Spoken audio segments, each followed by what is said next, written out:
बिस्मिल्लाहिर्रहमानिर्रहीम।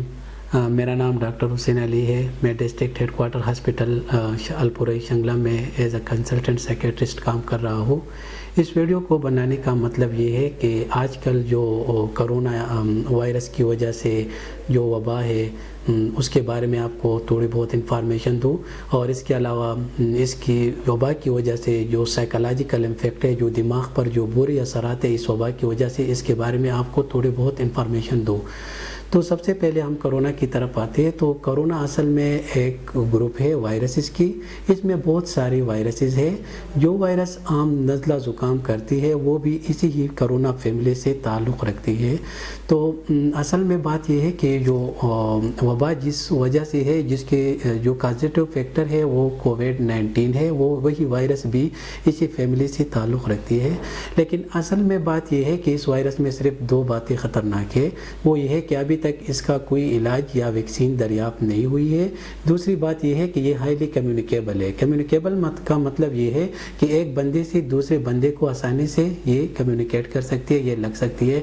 मसलन अगर फिज़िकल कांटेक्ट, सोशल कांटेक्ट हो जाए बंदे से, या अगर कोई बात करते हो उसके बात या खांसी में जो ड्रॉपलेट्स आ जाए उसी के ज़रिए से ये वायरस एक बंदे से दूसरे बंदे तक लग सकते हैं। अभी जहाँ तक इस बीमारी का ताल्लुक़ है तो हम इसको थोड़ा एक्सप्लेन करते हैं कि अगर ये जरासीम 100 बंदों में है तो 80 बंदे, 100 में से 80 लोग, 80% लोग में बिल्कुल अलामात ज़ाहिर ही नहीं होते। हालांकि वो कैरियर होती है, उनमें जरासीम होती है, उनमें ये कोरोना कोविड-19 होते हैं, लेकिन उनमें अलामात नहीं होते। यही वही लोग हैं जो दूसरों को ट्रांसमिशन, जो दूसरे लोगों को मुतासिर कर सकते हैं। 100 में से 15 से 18% लोग या 15-18 लोग वही लोग हैं जिसमें सिर्फ निशानात, बीमारी की अलामात ज़ाहिर होते हैं, जिसमें खांसी होती है, बुखार होता है और सांस लेने में दिक्कत होती है। इसके अलावा और भी अलामात होती है, लेकिन ये ट्रायड जो है, ये जो 3 सिम्टम्स है, ये बहुत कामन होते हैं। जो 1 या 2% लोगों में ये कम्प्लिकेट होते हैं, तो ये अमूमन वही लोग होते हैं जो बूढ़े लोग होते हैं, और वही लोग जिसकी इम्यूनिटी, क़ुव्वत मुदाफ़ियात कंप्रोमाइज़ होते हैं, क़ुव्वत मुदाफ़ियात कमज़ोर होते हैं, तो वही लोग ज़्यादा मुतासिर होते हैं, या उनमें स्टेरॉइड वो यूज़ करते हैं, या उनको ट्यूबरकुलोसिस होती है, या दूसरे टीबी के अलावा दूसरी बीमारियां होती है, लाइक अनकंट्रोल्ड डायबिटीज़ होती है, शुगर और ब्लड प्रेशर होते हैं, तो वही लोग ज़्यादातर मुतासिर होते हैं। अभी हम देखते हैं तो इस वबा की वजह से लोगों के जहनों पर जो बुरे असरात होते हैं उसकी तरफ हम आते हैं। तो इस वबा की वजह से लोगों में एंग्जाइटी डिसऑर्डर होते हैं। तो एंग्जाइटी में अमूमन जनरलाइज्ड एंग्जाइटी डिसऑर्डर हो सकती है, फोबिक एंग्जाइटी डिसऑर्डर या पैनिक डिसऑर्डर हो सकती है। इसके अलावा स्ट्रेस रिलेटेड जो डिसऑर्डर है, लाइक एक्यूट स्ट्रेस रिएक्शन और स्ट्रेस रिलेटेड डिसऑर्डर, ये सारे हो सकते हैं। अभी मैं आपको समझा देता हूँ। मसलन हमको एंग्जाइटी किस तरह होती है। एक बंदा है, वो सस्पेक्टेड है कोरोना इन्फेक्शन है उसको, वो मतलब एक दूसरे बंदे को वो कहता है कि मतलब मुझे ये बीमारी है, तो उसमें मुझे सांस लेने में दिक्कत है। जो नॉर्मल बंदा होता है उसको भी सांस में दिक्कत शुरू हो जाता है, हालांकि वो इन्फेक्टेड भी नहीं है, वो भी नॉर्मल बंदा है, लेकिन उनकी जो अलामात है वो खुद में वही अलामात अपने वही अलामात फील करना शुरू कर देते हैं। तो असल में बात यह है कि अगर एंग्जाइटी या ये स्ट्रेस डिसऑर्डर या डिप्रेशन बहुत ज़्यादा हो जाए तो उसकी वजह से हमारी इम्यूनिटी फर्दर कंप्रोमाइज़ होती है, और इसी जरासीम की वजह से हम बहुत ज़्यादा मुतासिर हो सकते हैं।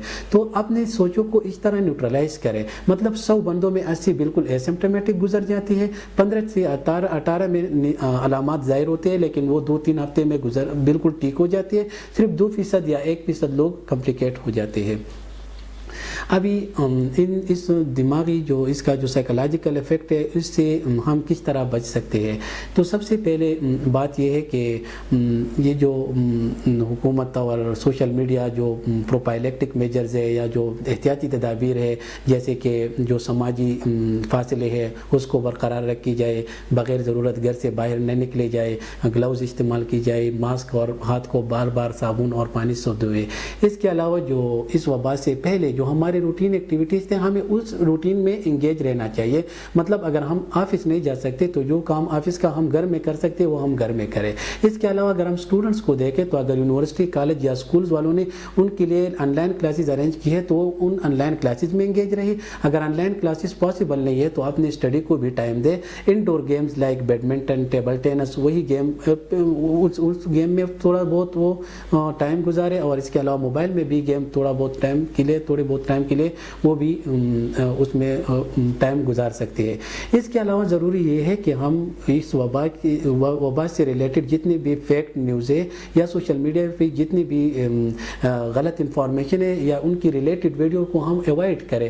مطلب وہ ویڈیو اگر ہم دیکھ لیں تو ہم اس سے پینک یا فوبک ڈس آرڈر میں جا سکتے ہیں۔ تو چاہیے یہ ہے کہ ہم ان ویڈیوز یا ان سوشل میڈیا کے جو انفارمیشن فیک ہے ان کو کوئی توجہ نہ دیں، اپنے روٹین ایکٹیویٹیز ایکسرسائز کریں، اپنے خوراک کا خیال رکھیں، خوراک میں سبزی اور پھلوں کا زیادہ استعمال کریں، اس کے علاوہ نیم گرم پانی کا استعمال کریں، بہت ٹھنڈی مشروبات سے پرہیز کریں اور اپنی ورزش جاری رکھیں، اپنی روٹین ایکٹیویٹیز جاری رکھیں، گھر والوں کو ٹائم دیں۔ تو انشاءاللہ اسی ہی سے ہم اس وبا سے مقابلہ کر سکیں گے۔ اللہ ہمارا حامی و ناصر ہو۔